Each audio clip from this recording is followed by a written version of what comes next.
super typhoon na parating ay boses ng Diyos para sa mga Pilipino upang talikuran na natin ang ating mga kasalanan. Meron ka pa rin diyang ribulto sa bahay nyo na sinasamba. Ito na ang panahon para itapon mo ito. Kapatid, hindi natutuwa ang Diyos sa ribulto.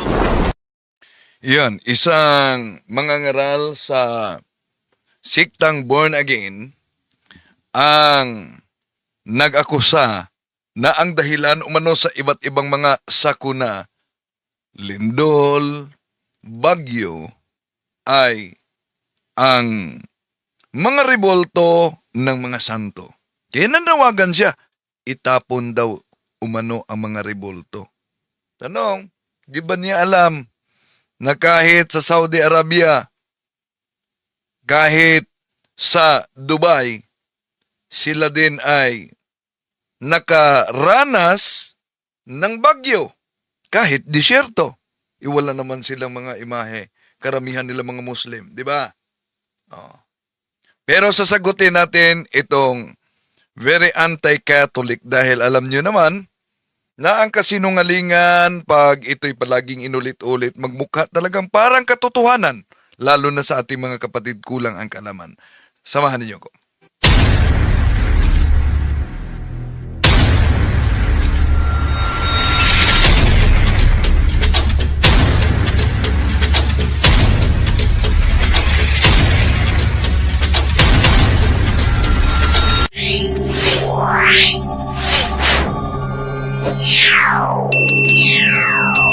Kumusta? Welcome.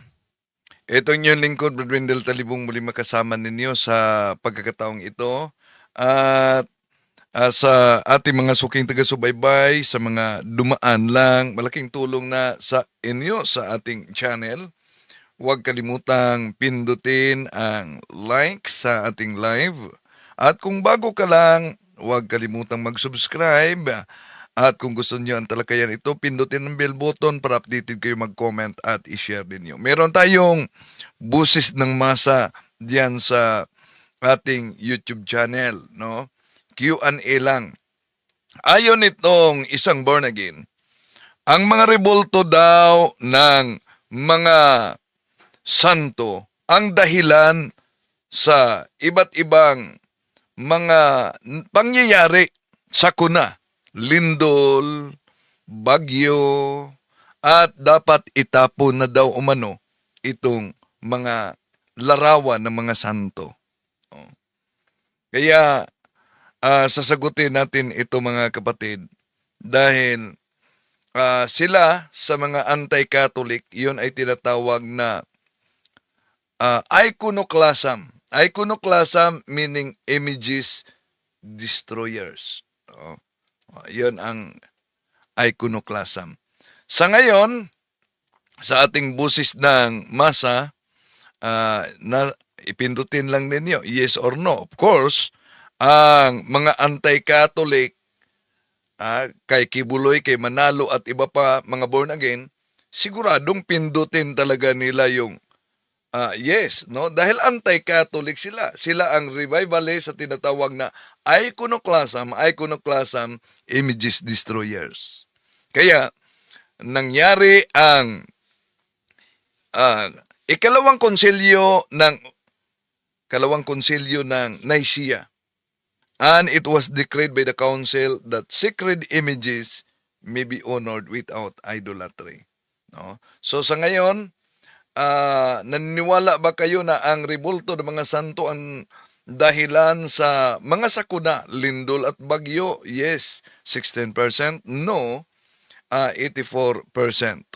Sa lahat natin mga kapatid na sumusubaybay ngayon, Garvin Red Blando, Batan, Tia Marie Piscador Labrador, sa ating Facebook yan dahil sabay tayo ngayon na nag-live. So, di na natin pa tatagalin pa mga kapatid, ating sasagutin itong pinadala sa atin. Request din Bro Angel ito, no? Na sagutin daw. Itong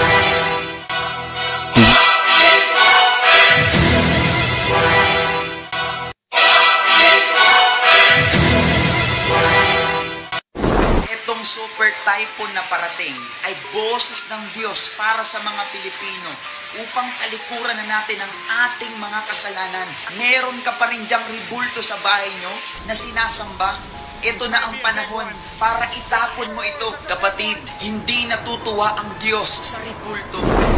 Okay. Una, sinabi niya, hindi natutuwa ang Diyos sa ribulto. Depende kung anong ori ng ribulto. Yung Diyos-Diyosan, bawal yan. Pero lahat ba na ribulto o larawan ang ipinagbabawal? Alimbawa, may pera ka, may larawan yan. Tanggalin mo ang larawan sa pera mo. Matanggap ba yung pera mo pag bili? Hindi lahat ng mga larawan sa Biblia ay ipinagbabawal ng Diyos. Pero kung ang argumento niya ang mga sakuna dahil sa ribulto, iba't may pangyayari lalo na sa Middle East na sila din ay nakaranas ng bagyo. Ito. Sa Dubai, nang nagpunta kami sa Dubai, kasama si Father Bin Arsenio. Happy birthday kay Father Bin. Kasama kami ni Father Bin. At doon. Bumabaha. Bumabaha doon sa Dubai. Grabe.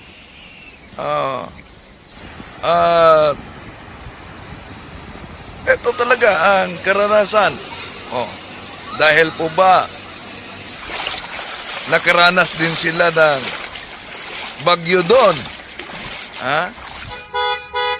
Ibig po ba sabihin, ribulto din ng mga santo ang dahilan sa kanilang sakuna doon? Hindi lang yan. Sa Saudi Arabia, lalo na sa Mecca, grabe. Grabe ang naranasan din na bagyo doon. Ibig ba sabihin, mga Muslim yon, ang mga larawan ni Santo Niño at larawan ng Panginoong Hesus ang dahilan? Pero isa-isahin natin ito. Itong super typhoon na parating ay boses ng Diyos para sa mga Pilipino. So itong super typhoon na darating daw, ibig sabihin hindi pa na dumating. Busis daw umano ng Diyos para sa mga Pilipino. Sige nga, ilatag mo ang Bible kung saan mabasa na ang super typhoon ay busis ng Diyos.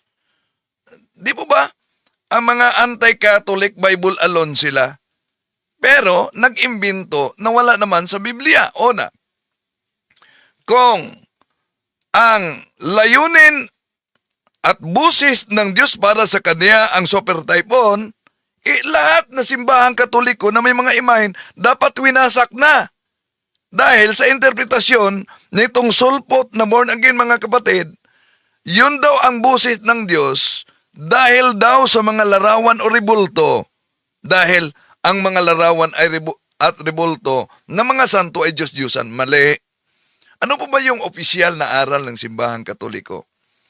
Konting na natin ang opisyal na aral ng simbahang Katoliko, Catechism of the Catholic Church, number 2130.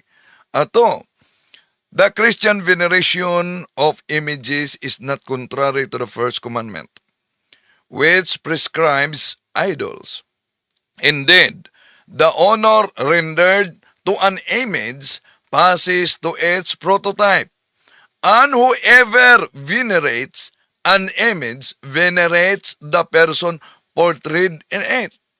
The honor paid to sacred images is a respectful veneration, not the adoration due to God alone.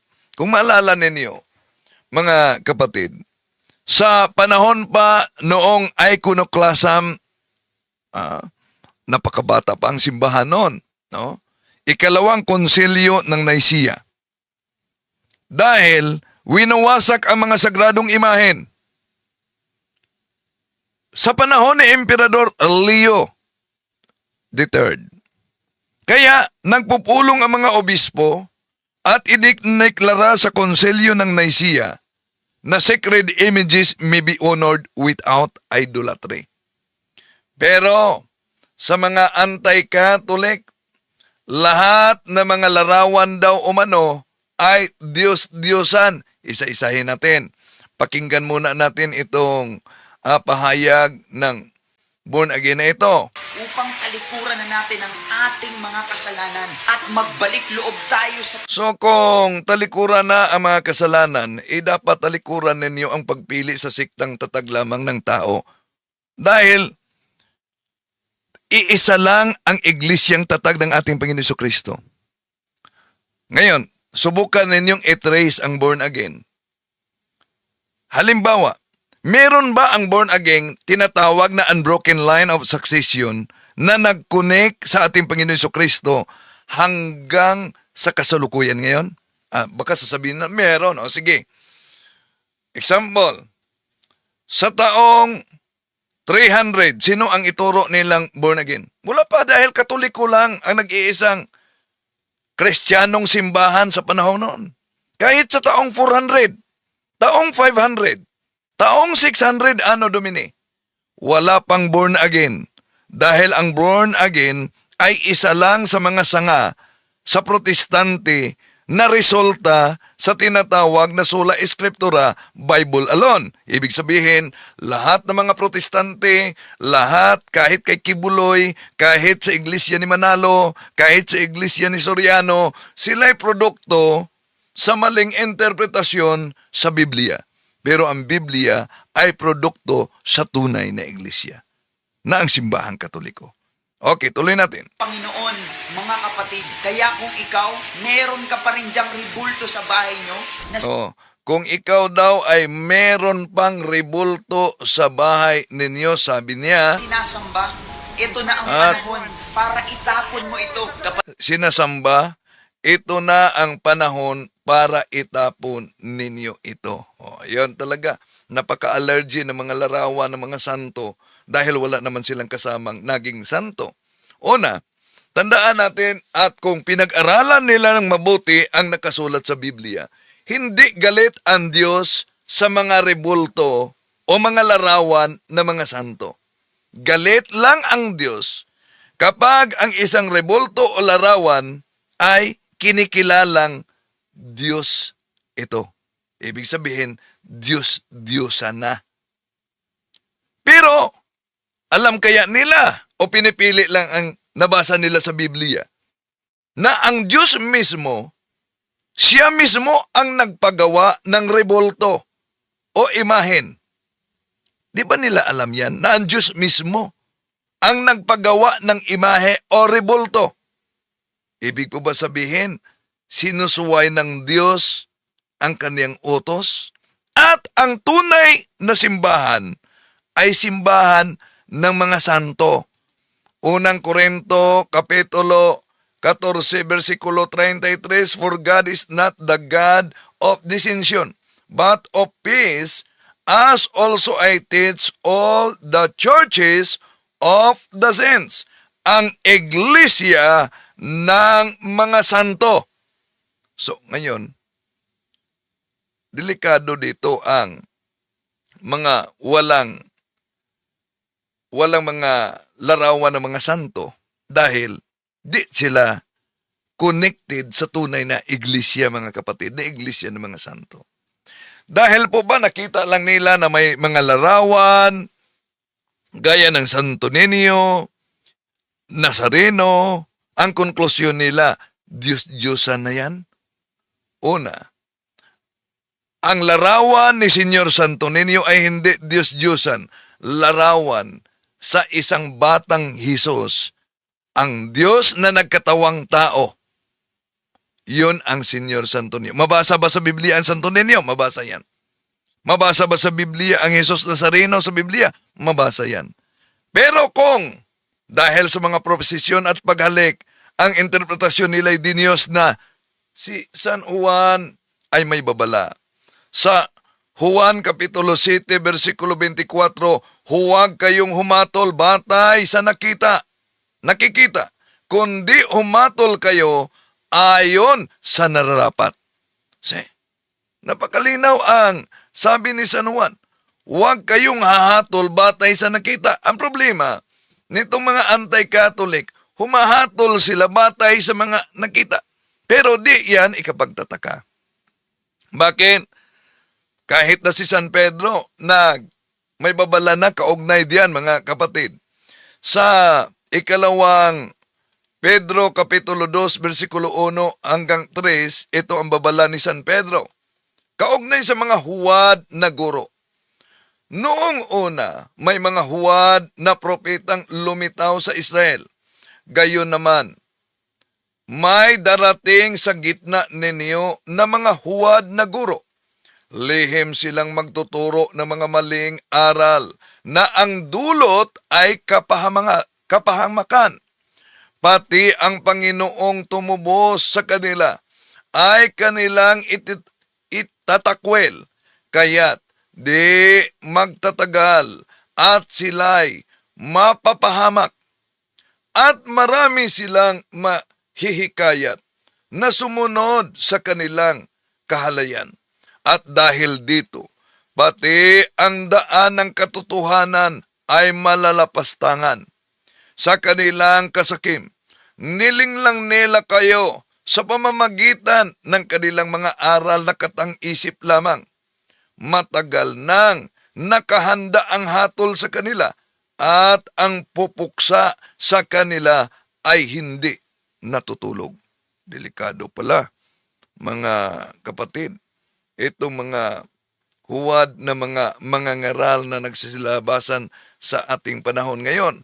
At paboritong-paborito nila ang talata para kontrahin ang mga sagradong imahen. Ano? Kapatid, hindi natutuwa ang Diyos sa ribulto. Hindi natutuwa ang Diyos sa Diyos-Diyosan. Hindi natutuwa ang Diyos So hindi natutuwa ang Diyos sa ribulto, hindi natutuwa ang Diyos sa Diyos-Diyosan.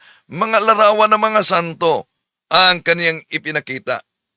Una, kung ang mga larawan sa mga santo, Diyos-Diyosan, di ba nasa Biblia, huwag kang maging magsinungaling. So dapat ipakita, asan na aral ng simbahang katoliko na si Santa Maria ay tinatawag na Diyos? Si San Pedro ay tinatawag na Diyos. Si San Pablo ay tinatawag na Diyos. Sila'y mga taong naging banal, hindi mga taong naging Diyos. Ang layo, di po ba? Okay, tuloy natin. sumasamba sa ribulto. Kung mababasa natin sa Bible na matatagpuan sa Exodus chapter 20, verse 3 to 5, sabi dito, huwag kang sasamba sa ibang Diyos maliban sa akin.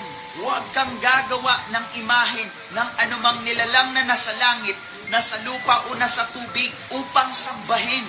Huwag mo silang yuyukuran ni sasambahin sapagkat akong si Yahweh na iyong Diyos ay mapanibughuing Diyos. Kapatid, Yan. Mga kapatid, paborito talaga ng mga anti-Catholic. Itong Exodo Kapitulo 20, versikulo 3 hanggang 5 na binasa niya, huwag kang magkakaroon ng ibang mga Diyos sa harap ko. Huwag kang gagawa para sa inyo ng larawang inanyuan o kawangis man ng anumang anyong nasa itaas sa langit, o ng nasa ibaba sa lupa, o ng nasa tubig, o sa ilalim ng lupa. Huwag mong yuyukuran sila, o paglingkuran man sila, sapagkat akong Panginoon mong Diyos ay Diyos na mapanibubuin, na aking dinadalaw ang katampalasan ng mga magulang sa mga anak hanggang sa ikatlo at ikaapat na salinlahi ng mga napupuot sa akin. Pero alam kaya niya ang konteksto sa naturang talata?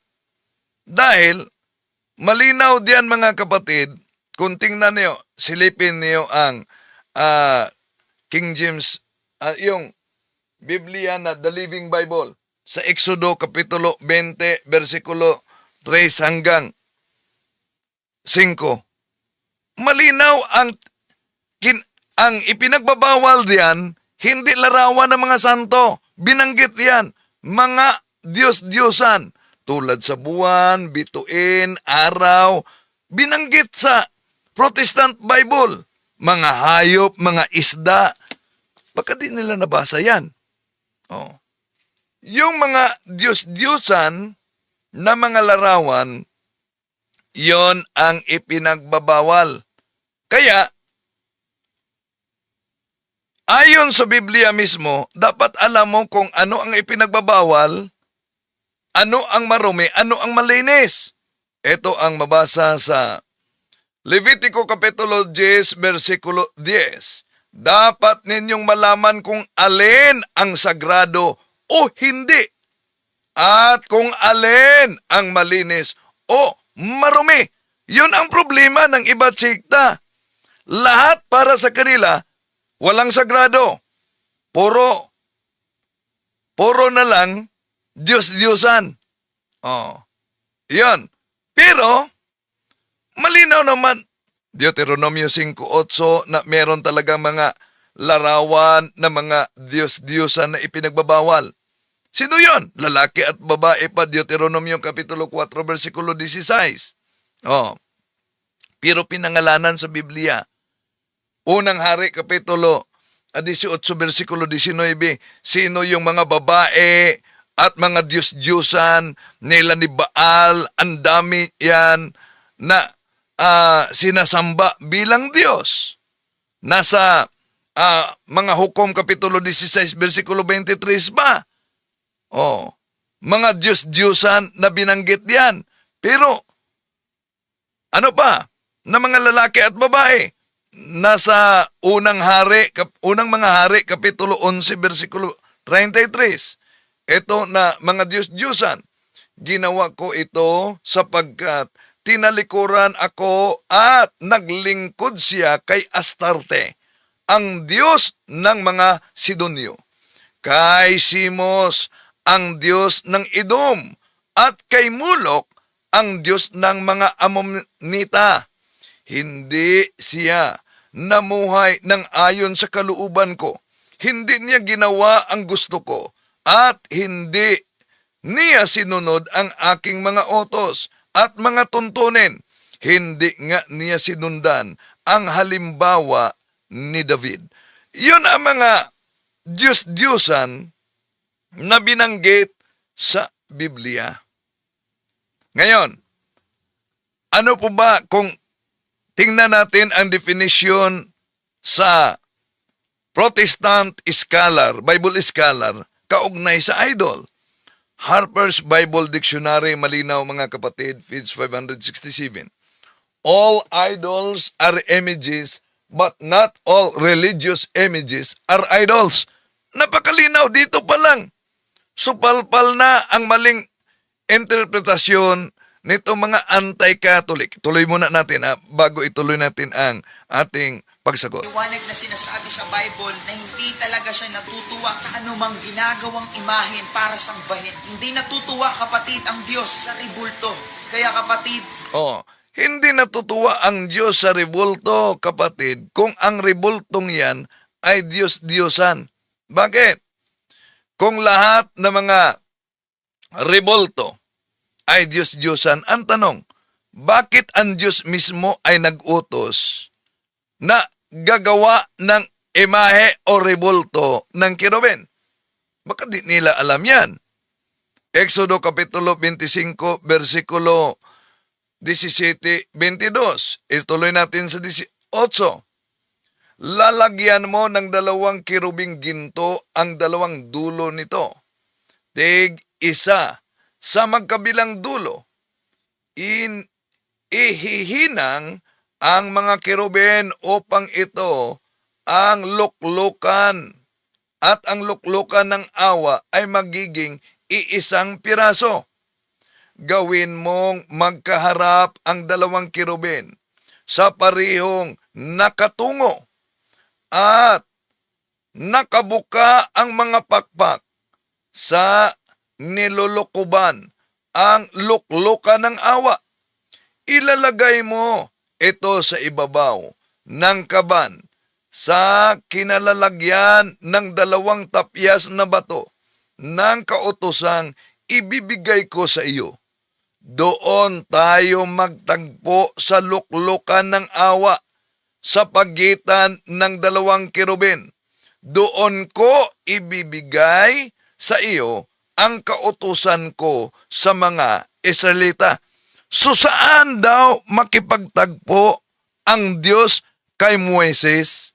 Doon, between sa 2 imahe o kerubin, larawan ng mga kerubin.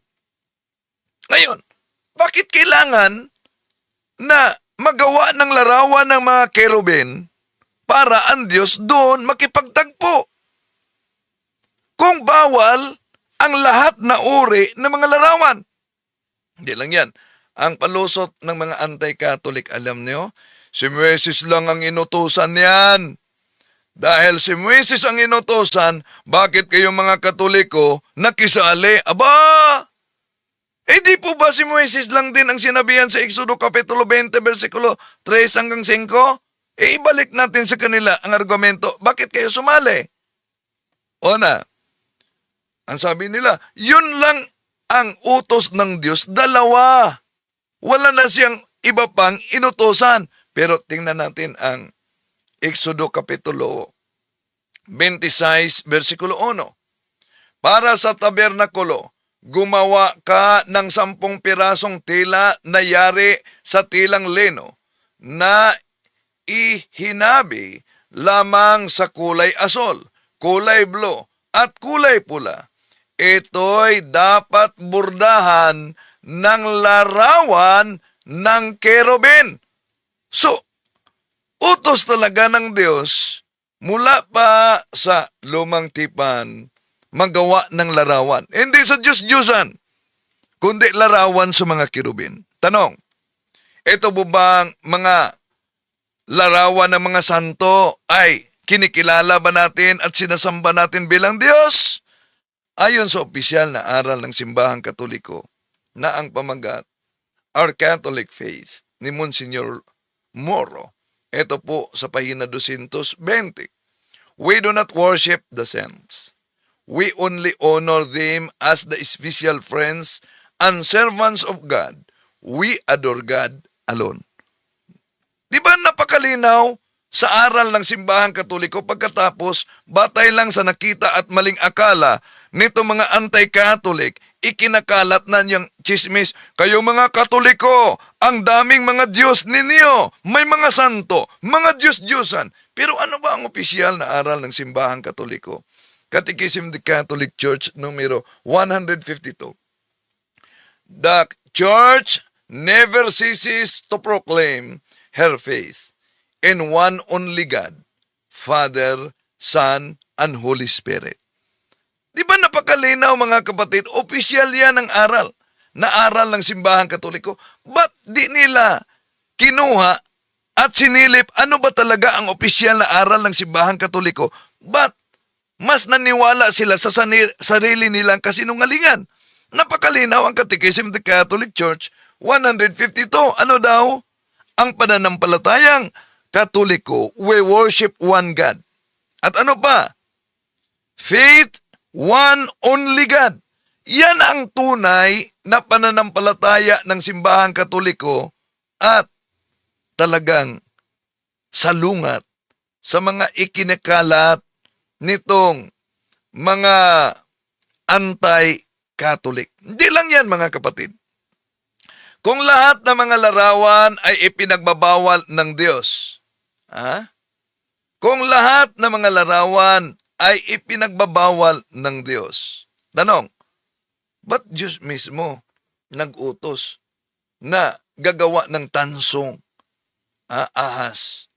Sa mga bilang, Kapitulo 21, versikulo 7 hanggang 9, Diyos mismo ang nag-utos kay Moises. At ang bayan ay naparoon kay Moises at nagsabi, kami ay nagkasala sapagkat kami ay nagsalita laban sa Panginoon at laban sa iyo. Idalangin mo sa Panginoon na kaniyang alisin sa amin ang mga ahas at idinalangin ni Moises ang bayan. Dito muna. Sa talatang ito mga kapatid, mapansin ninyo, wala na. Butata na ang mga anti-Catholic na ayaw ng intersesyon, yung paglapit sa mga banal. Bakit? Hindi po basa bilang Kapitulo 21, versikulo 7, ang mga Israelita lumapit kay Moises. Nakiusap, idalangin mo kami sa Panginoon. Kung may protestante at born again noon, baka sasabihin ng Moises, wag na sila dapat lalapit sa iyo. Dumirekta na lang sila sa Diyos. Pero dito mga kapatid, napakalinaw na ang mga Israelita lumapit kay Moises. Nakiusap, idalangin mo kami sa Panginoon. At idinalangin sila ni Moises. Eto, patuloy natin. Sa 8, at sinabi ng Panginoon kay Moises, gumawa ka ng isang mabagsik na ahas at ipatong mo sa isang tikin. At mangyayari na bawat taong makagat ay mabubuhay pag tumingin doon. At si Moises ay gumawa ng isang ahas na tanso at ipinatong sa isang tikin. At nangyari na pag may nakagat ng ahas ay nabubuhay pagtingin sa ahas na tanso. See? Napakalinaw mga kapatid, ang Diyos mismo. Diyan pa lang sa lumang tipan nang paggawa ang Diyos ng tansong ahas para maligtas ang mga nakagat sa mga makamandag na ahas. So, sa bagong tipan, alam naman natin mga kapatid, na ang binanggit sa bagong tipan na sumasalamin sa mga bilang Kapitulo 21, versikulo 7, walang iba kundi ang ating Panginoong Hesukristo. Yun po ang mabasa natin sa Juan Kapitulo 3, versikulo 14 hanggang 15. Kung papaanong itinaas ni Moises ang ahas sa ilang, ay gayon, kinakailangang itaas ang anak ng tao. Ito ay upang sino mang sumasampalataya sa kanya ay hindi mapapahamak kundi magkaroon ng buhay na walang hanggan. So, dito pa lang, makita ninyo na ikinumpara ng ating Panginoong Hesus sa San Juan Kapitulo 3, versikulo 14 hanggang 15, ang kanyang sarili sa tansong ahas sa Gawa Kapitulo 7, versikulo 21, mga kapatid.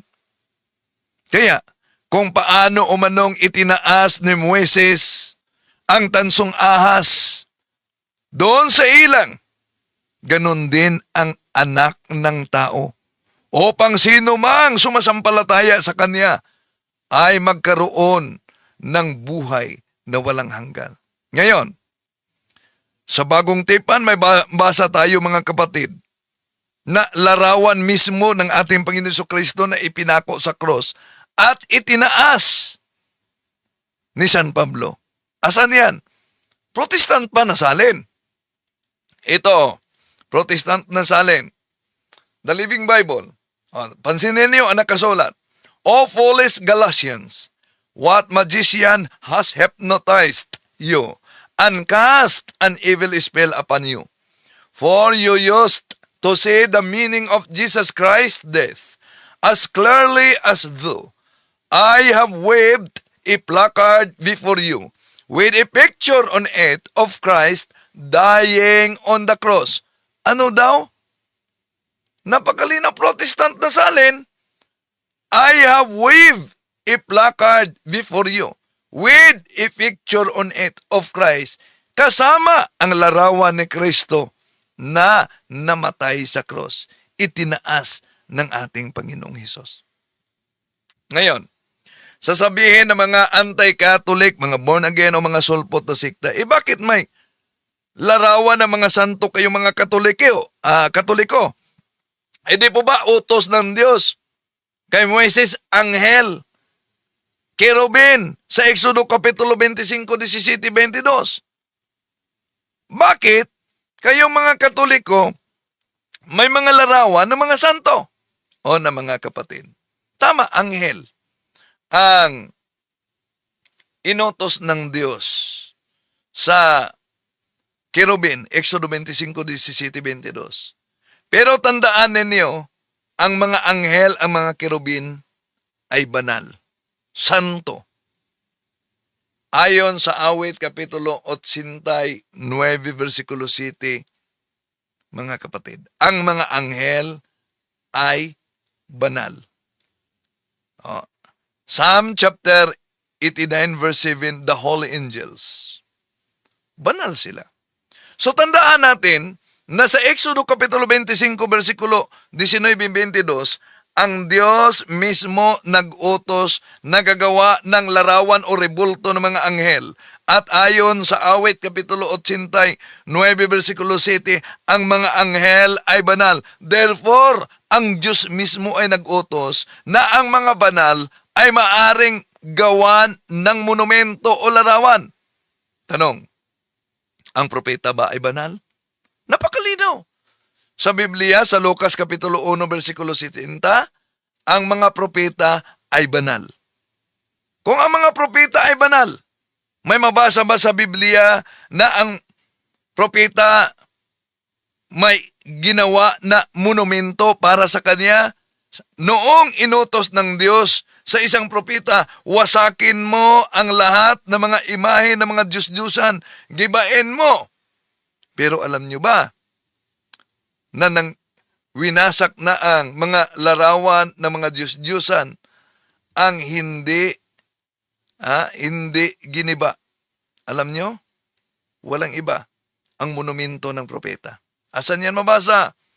Ikalawang Hari, Kapitulo 23, versikulo 17 hanggang 18. Yun ang malinaw. Bukod dito'y ang dambana na nasa Betel at ang mataas na dako na ginawa ni Jeroboam na anak ni Nebat na nakapagkasala sa Israel sa makatuwid bagay. Ang dambalang yaon at ang mataas na dako ay kaniyang ibinagsak at kaniyang sinunog ang mataas na dako at dinurog at sinunog ang mga asera at nagpihit si Josnias ay kaniyang natanawan ang mga libingan na nangasa bundok at siya'y nagsugo na kinuha ang mga buto sa mga libingan at sinunog sa dambana at dinumihan ayon sa salita ng Panginoon na itinanyag ng lalaki ng Diyos, na siyang nagtanyag sa mga bagay na ito. Nang magkagayoy, kaniyang sinabi, anong monumento yaong aking nakikita? At isinalaysay ng mga lalaki ng bayan sa kaniya. Yaoy libingan ng lalaki ng Diyos. Sa ibang salin, propeta ng Diyos. At nanggaling sa Huda, at itinanyag ang mga bagay na ito na iyong ginawa sa laban sa dambana sa Betel. At kanyang sinabi, bayaan ninyo, huwag galawin ng sinuman ang mga buto niya. Sa gayoy, binayaan nila ang mga buto niya na kasama ng mga buto ng mga propeta na nanggaling sa Samaria. So napansin nyo mga kapatid, sa talatang ito, ikalawang hari, Kapitulo 23:15, inutusan ng Diyos si Propeta Diosnias na wasakin ang lahat ng mga monumento ng Diyos-Diyusan. Pero na nakita niya ang monumento sa libingan ng mga propeta, sabi niya, huwag ninyong galawin. So ang banal na propeta ginawa ng monumento, ngunit hindi ipinawasak ng inutusan ng Diyos sa propeta Dionias na wasakin ang mga Diyos-Diyusan. Problema nito mga sulpot na siktang born again at iba pa. Hindi marunong kumikilala sa monumento ng mga banal at sa mga larawan, mga kapatid, na Diyos-Diyusan. Lahat na lang para sa kanila. Monumento ka man ng mga banal, para sa kanila, Diyos-Diyusan na. Ngayon, ang mga anghel ay banal. Ang Diyos mismo ang nag-utos. Nagawa ng larawan sa Exodo Kapitulo 25, versikulo 19-22. Tanong, ang mga taong banal, sila ba'y magiging tulad sa mga anghel? Malinaw ang sabi ng ating Panginoon sa Marcos Kapitulo 12, versikulo 25. When the dead rise, they will neither marry nor be given in marriage. They will be like the angels in heaven. Ano daw umano ang mga taong banal? Sila'y magiging katulad na sa mga anghel. Kaya kung ang mga anghel ginawa ng mga monumento, utos ng Diyos, at kung ang mga banal ay magiging katulad sa mga anghel, so therefore, ang mga banal pwedeng gawan ng mga larawan. Dahil may utos, may hula. Asan? Isaias Kapitulo 56, versikulo 5. Then I will set up a monument in the area of my temple. Their names will be written on it. That will be better for them than having sons and daughters. Ano daw? I will set up a monument in the area of my temple. Napakalinaw mga kapatid. At sa templo ng Diyos noon pa, may mga monumento o larawan na. Ezekiel Kapitulo 41, versikulo 17, kahit ituloy pa doon sa 22.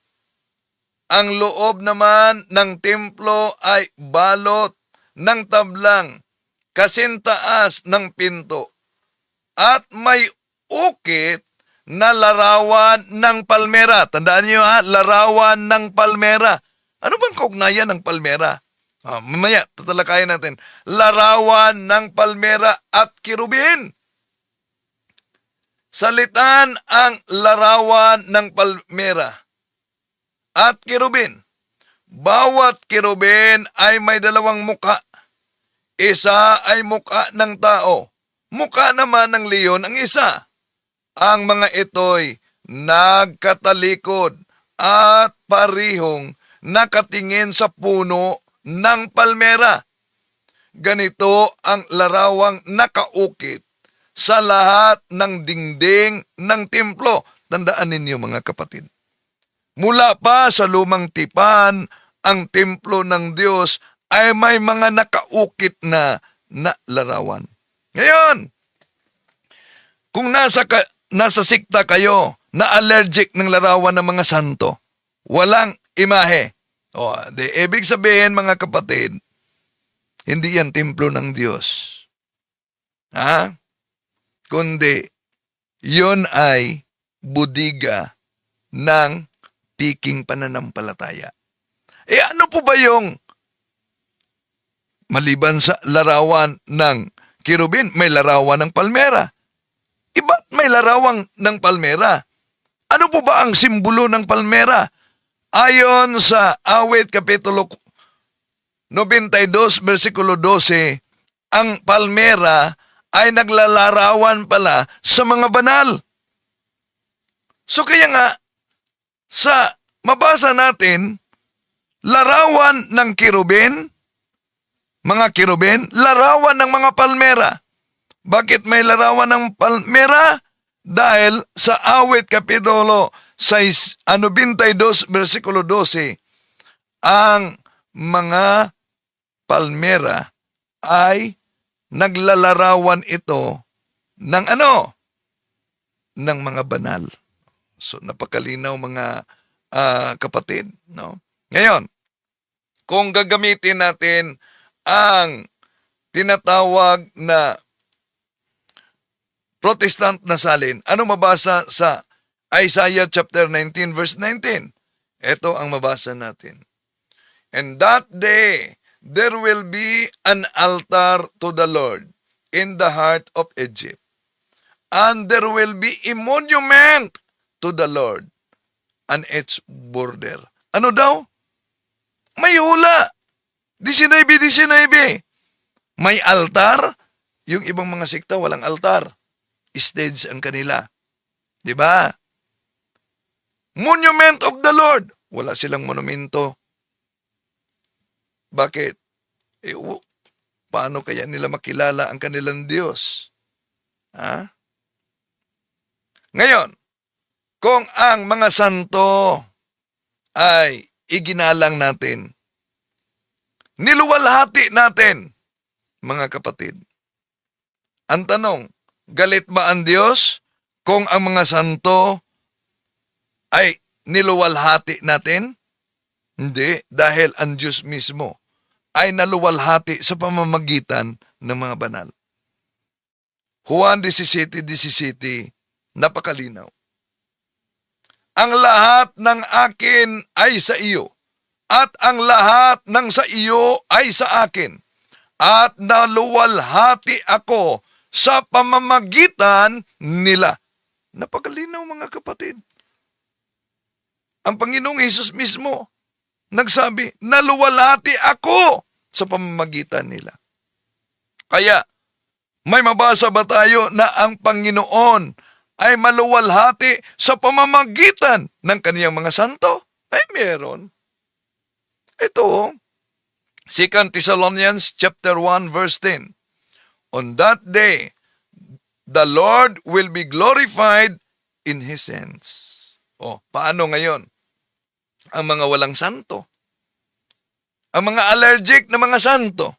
On that day, the Lord will be glorified in His hands.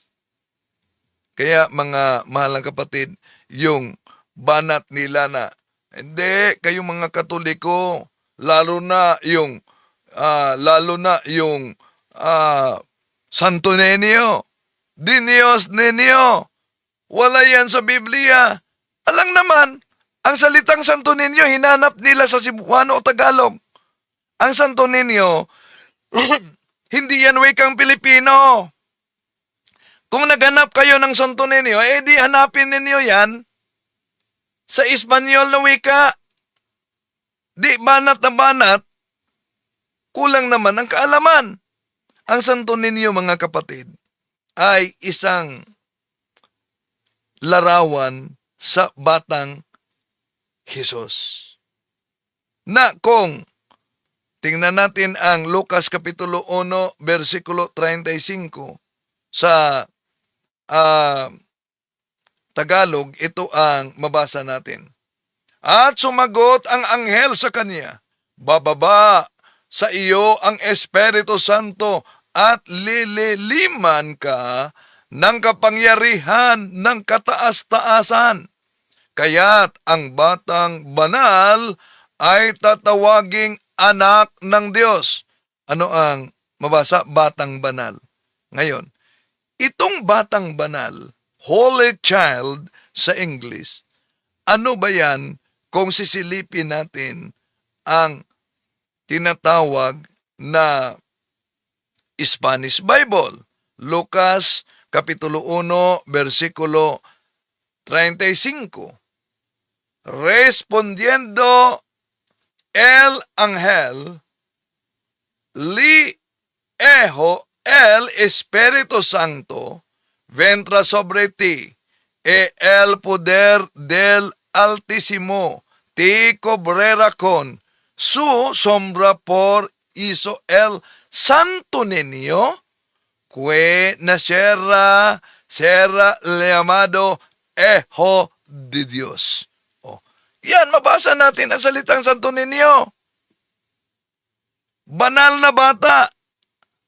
Ha? Banal na bata.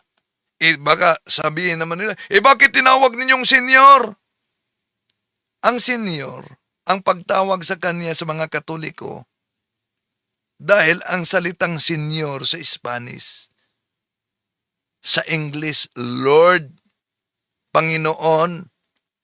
Kaya kung tingnan natin ang mabasa sa Lucas Kapitulo 1, versikulo 43, por qui mi ha aconsidu es mu ime, quella madre de mi Señor, venga a mi. So nandyan ang salitang Señor. Hanap sila ng letra por letra, dapat babasa sa Biblia, letra por letra, yun na.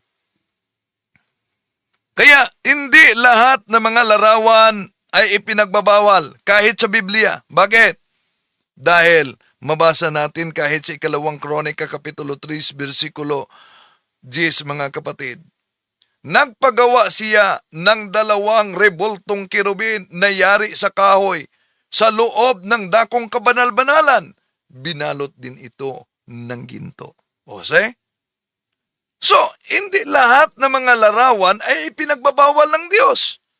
Pero itong mga anti-Catholic na nakabasa lang sa Biblia, ginamit na ang Biblia laban sa atin. Lahat ng mga larawan ay ipinagbabawal na, mga kapatid. Kaya nga, ang ating Panginoong Hesus ay may babala sa Mateo Kapitulo 7, versikulo 6. Huwag ninyong ibigay sa mga aso ang mga bagay na banal. Baka pagkatapos ay kayo pa ang balingan at sakmalin nila.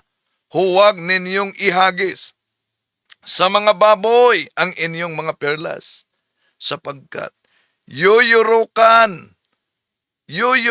rakan lamang nila ang mga iyon. Yun. Sa aklat na Roman Catholicism by Loren Bittner, mga kapatid, malinaw ang nakasulat. Pahina 102, the Roman Catholic Church produced the Bible, and that we receive it from her. Nang nahawakan nila ang Biblia, yon, tayo na'y sinakmal ng mga aso. Niyurakan ang mga banal na mga bagay. Ang tanong, sino po ba yung mga aso na yan? Ito ang sabi ni Propeta Isaias sa Isaias Kapitulo 56, versikulo 11. Oo, ang mga aso ay matatakaw. Sila'y kailanman ay walang kabusugan.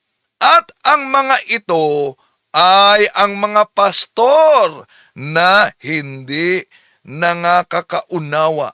Sila'y nagsilikong lahat sa kanilang sariling daan, na mula sa lahat ng dako, bawat isa'y sa kanilang kaniyang pakinabang. Yan. Ang mga aso pala na tinutukoy sa ating Panginoong Hesus, walang iba kundi ang mga aso na mga pastor. Kaya mag-ingat. Mag-ingat. Lalo na sa mga asong baliw, Ngayon,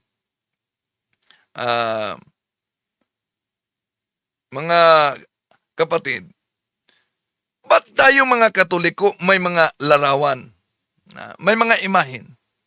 Una, sa panahon ba ng bagong tipan, mga kapatid, ipinag-uutos ba ang paggawa ng imahin? Tandaan natin, sa Exodo 25:19-22, ang Diyos ang nag-utos. Ang ating Panginoon Jesucristo ay Diyos. Hebreo Kapitulo 13, versikulos 8, si Jesucristo ay siya ring kahapon, ngayon, at noon. at magpakailanman.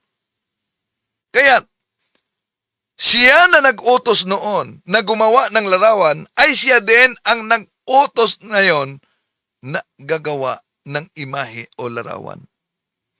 Maaari bang gumamit ng larawan o imahe sa bagong tipan? Maaari. Bakit? Tandaan ninyo, sa Isaias Kapitulo 56, versikulo 7, mabasa diyan, sapagkat ang aking bahay ay tatawaging bahay dalanginan para sa lahat. Ito din ang binasa ng ating Panginoong Hesus, San Mateo Kapitulo 21, versikulo 13, mga kapatid. So anong kaugnayan sa aking bahay na binanggit sa Isaias Kapitulo 56, 7? Dahil kung tingnan kasi natin ang unang hari, Kapitulo 6, versikulo 29, ito'y mabasa natin.